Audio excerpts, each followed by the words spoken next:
தமிழ்நாடு முதலமைச்சர் திரு மு.க. ஸ்டாலின் அவர்கள் தற்போது மெரினா கடற்கரையில் சென்னை மாநகரின் பொதுமக்கள் அதிகம் கூடும் இடங்களில் சென்னை குடிநீர் வாரியத்தின் சார்பில் 6.4 கோடி ரூபாய் மதிப்பீட்டில் நிறுவப்பட்டுள்ள 50 கட்டணமில்லா குடிநீர் வழங்கும் தானியங்கு இயந்திரங்களை பொதுமக்கள் பயன்பாட்டிற்காக தற்போது துவங்கியிருக்கிறார். அதன் அடிப்படையில் தான் சென்னை மெரினா கடற்கரை நீச்சல் குளம் அருகில் அமைக்கப்பட்டிருக்கக்கூடிய கட்டணமில்லா குடிநீர் வழங்கும் தானியங்கி இயந்திரத்தை தற்போது முதலமைச்சர் அவர்கள் துவக்கி வைத்திருக்கிறார்.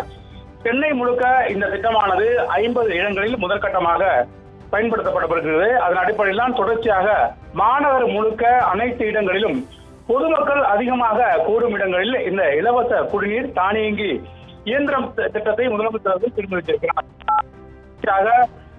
திட்டமானது சென்னை மக்களில் அதிக கூடும் இடங்களில் தாகத்தை தீர்க்கும் வகையிலும் மேலும் பல்வேறு இடங்களில் பொதுமக்கள் அதிகளம் கூடுவதால் ஏற்கனவே தற்போது மாநகராட்சி சார்பில் வைக்கப்பட்டிருக்கக்கூடிய அந்த குடிநீர் தொட்டிகள் தண்ணீர் தீர்ந்து விடுவது என பல்வேறு புகார்கள் தொடர்ச்சியாக வரவந்து நிலையில் இருந்தன.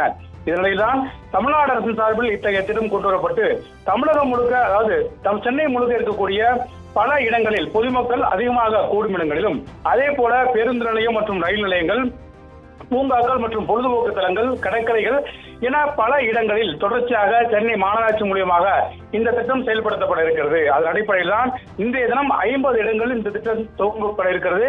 அதன் அடிப்படையிலே முதற்கட்டமாக சென்னை மெரினா நீச்சல் குளம் அருகே இருக்கக்கூடிய தானியங்கி குடிநீர் வழங்கும் இயந்திரத்தை முதலமைச்சர் அவர்கள் திறந்து வைக்கிறார். இதன் அடிப்படையில் சென்னை முழுக்க இந்த திட்டமானது பல இடங்களில் பரவலாக செயல்படுத்தப்படும் என்று மாநகராட்சி சார்பில் அறிவுறுத்தப்பட்டிருக்கிறது.